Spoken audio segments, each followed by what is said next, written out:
Yeah. Hope everybody's having a great Saturday today. Have some crazy stories for you. I want to talk about a lot of things here today.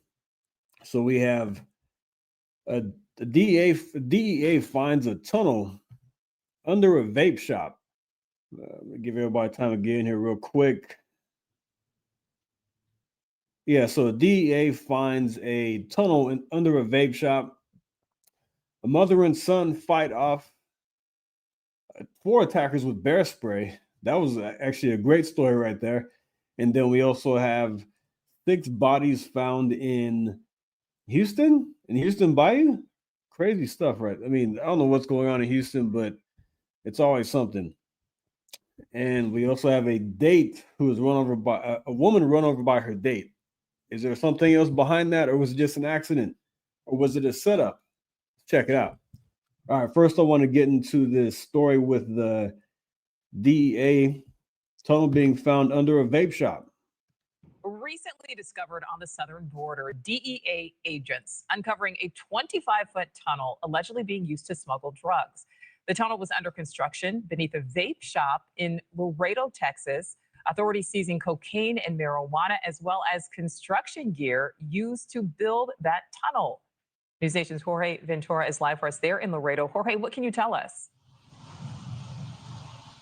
Well, Nicole, now the multi-agency investigation is underway after authorities say they were alarmed when they discovered a suspicious tunnel at this vape shop right behind me. It's that black building right here, Kush Smoke Emporium. Now, this was part of an operation dubbed Operation Vaporizer, where the DEA targeted vape shops across the country, including right here on the border in Laredo, vape shops selling illegal substances. Now, during that operation, DEA agents alongside Laredo PD uncovered a suspicious tunnel. The Webb County District Office telling News Nation that the multi-agency search was led by the DEA, that tunnel was located in the back of the shop and did lead agents to a concealed room. The DEA says the purpose for this tunnel was for illicit use and appeared to be still under construction. Authorities did seize marijuana and cocaine at the shop. The shop owner, Gilberto Pena, was arrested and charged with possession of controlled substance. That guy, he has no shame.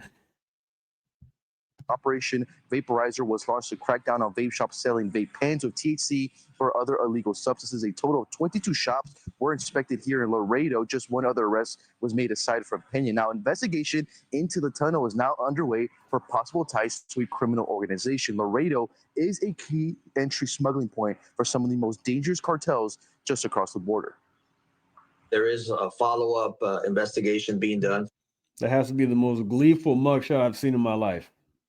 Forensics through phones and other data that DEA and local and state authorities are looking to see if this was part of a bigger organization.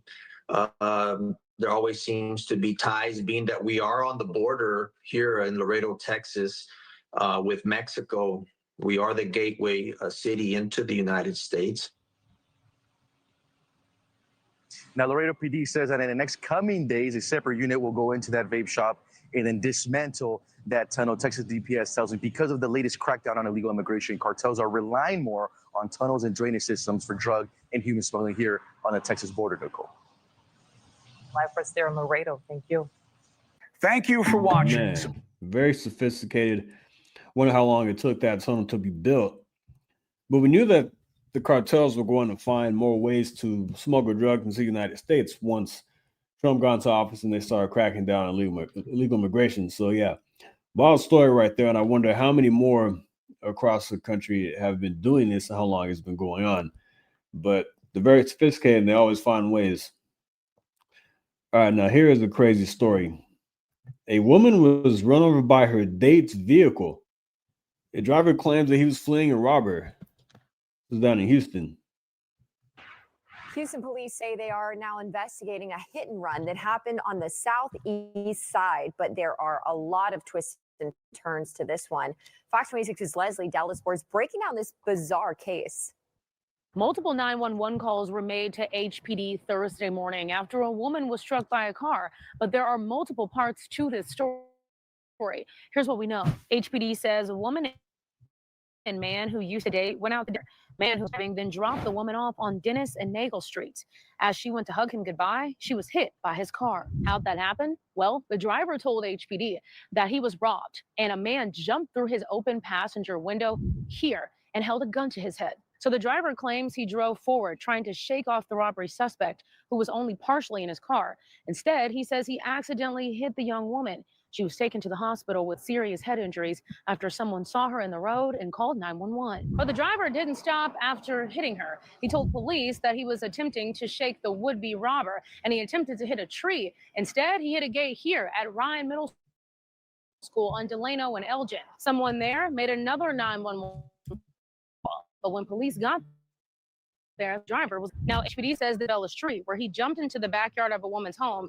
She didn't want to be identified on camera, but she told us what she remembers. And I heard someone knocking on my glass door, and he was hollering his name. And so after that, he wanted me to call his parents.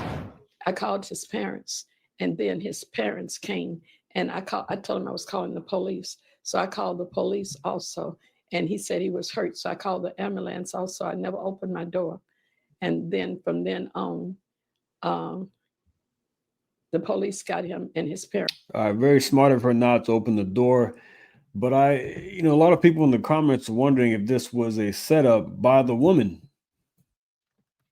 Was out there with him. I'm sick, so I'm feeling real bad. And I hate he even did anything like that. And I don't want any of his people, any of his relatives. I don't want him around me or anything.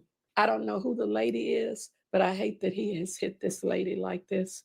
And I hope that she'll be okay.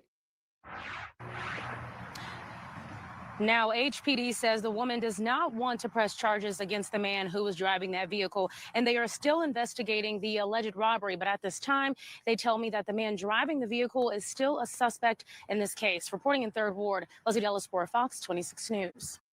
Crazy stuff. Crazy, crazy, crazy. I wonder if we're getting updates on that and see how that unfolds. If that was a setup by this woman, or somebody's even mentioned maybe this is prostitution. He didn't want to pay her. I don't know. We'll see what happens, how this investigation unfolds. And we hope that they can give us some updates down there in Houston. Yeah. All right. Next up is the story I really wanted to get to. Mother and son fight off attackers with bear spray. That's why it's important to always be armed with something. Now at 10, Houston police hope this video will help them find the people they say attacked a woman who was at work as a pedicab driver. The woman says she asked a group of guys to pay their fare when the violence erupted on Rusk near Emancipation east of downtown. ABC 13's Luke Jones spoke to the victim, and Luke, she was with her son at the time and had a secret weapon to stop the attack. Yeah, sometimes accompanies her when she's out ferrying people on her pedicabs. Really, this all came down to a can of bear spray, powerful enough to ward off bears and more than enough for men. Police say there were 3 of them, although the victim says there was actually a 4th man, so 4 attackers in total.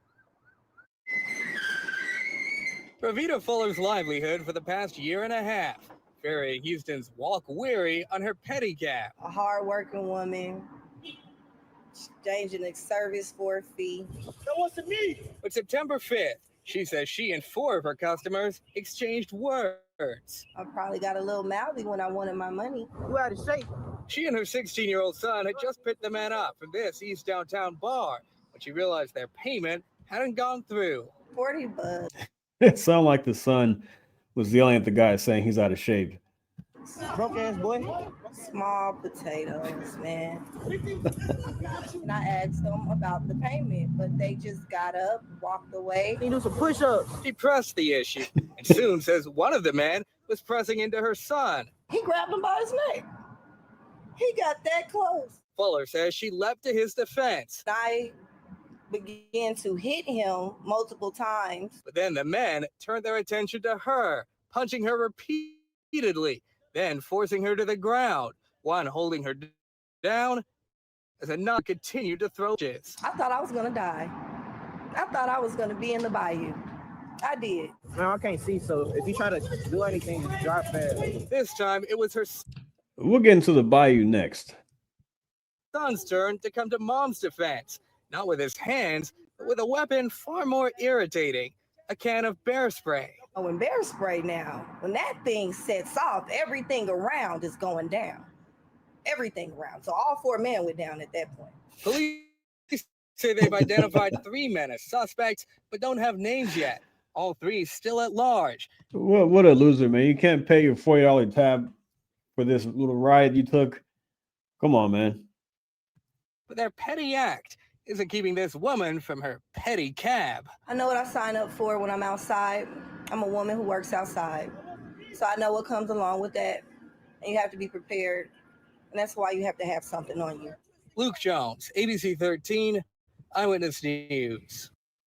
Now at 10 Houston. Yeah, she's this bum ass dude right here. She's 100% right. You always have to have something on you. And with her being a woman, she is a target being out there, especially in an area like downtown Houston, doing these kind of services. And I encourage everybody to protect themselves with something like bear spray, pepper spray. If you're not able to carry a firearm, or if it's inconvenient, at the time it's inconvenient for you to do so, have something on you to protect yourself whenever you're walking at night. Whatever. It's very important because you never know who is going to come approach you or who's going to attack you. And these types of services could be very dangerous. And like she said, she knows what she signed up for, which is good because it means that she's aware. She's aware of the dangers, because lunatics like this, unemployed bums like this could walk off on a $40 tab and then, they attack her. But she was ready with the bear spray. Shout out to her son who stepped in. And I thought it was funny. He was saying the guy's out of shape and needs to do push-ups. This slob couldn't even pay a $40 tab, and he went after a 16-year-old kid. Pretty crazy. Yeah. All right, so I'm going to get on to my last story here. A woman's bodies were found in the Bayou here in Houston. Down in Houston. 6 bodies in 10 days. Very vocal about what they want to see in response to this. Tell us.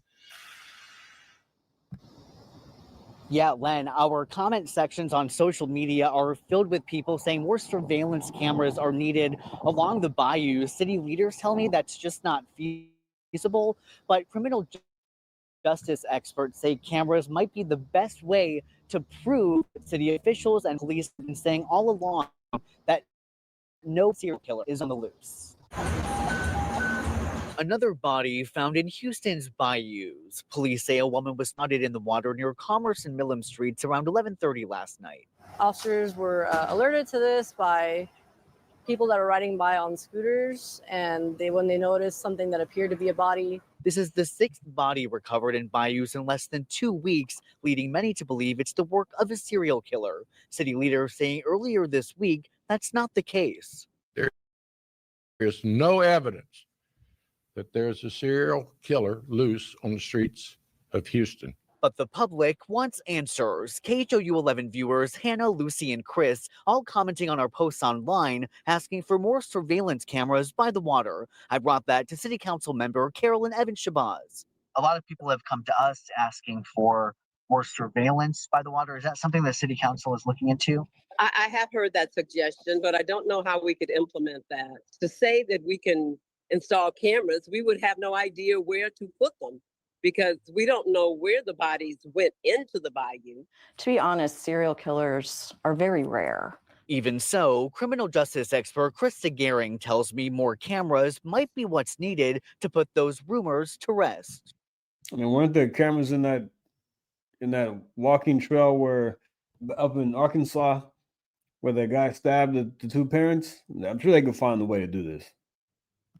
How important is it to try to show that to people who are convinced there is a serial killer? I think it's very important because obviously when you have these bodies showing up seemingly all at once, there's obvious concern.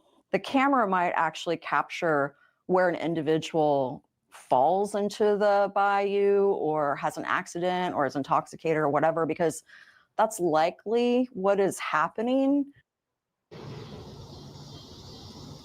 Now, I also reached out to the Houston Parks Board, which manages many trails around the bayous, and asked if they planned on installing more safety measures, including cameras. They sent me a statement only saying in part, quote, "As with any public space, residents should remain aware of their surroundings, stay cautious and vigilant, and if you see anything, call 911. They add that they rely on the city and county's law enforcement departments for public safety. I also reached out to Houston Police this afternoon for more updates on any safety measures here, but they only referred me to a press conference they had earlier this week with the mayor.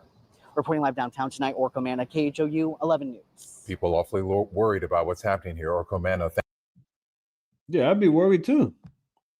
6 people in 10 days? I mean, that's, I don't know, quite a bit. But I'm going to cut this live stream short because I had another story for it, but I want to make a regular length video on it. It's about something that happened in Garland, Texas. I will make a video on that within the next 24 hours or so and have that posted for you. I want to attach some other videos to that as well. Yeah, pretty wild stuff. So hope you like this live stream. If you're not watching live, thank you for going back and watching this. If you missed something, go back to the beginning. We had a few stories for you. We had the story about Houston in the Bayou in the area of Houston where 6 bodies in 10 days, mother and son fighting out 4 attackers with bear spray, taking them all down. We had, what else do we have today? A tunnel uncovered by the DEA under a Texas vape shop, and the woman struck by her date after he dropped her off. He did a hit and run, but he says that there was a robber. Somebody jumped in his car and tried to rob him. So yeah, I will see you next time. Thanks for watching, like, and subscribe, and I will see you next time. Thank you. Take care.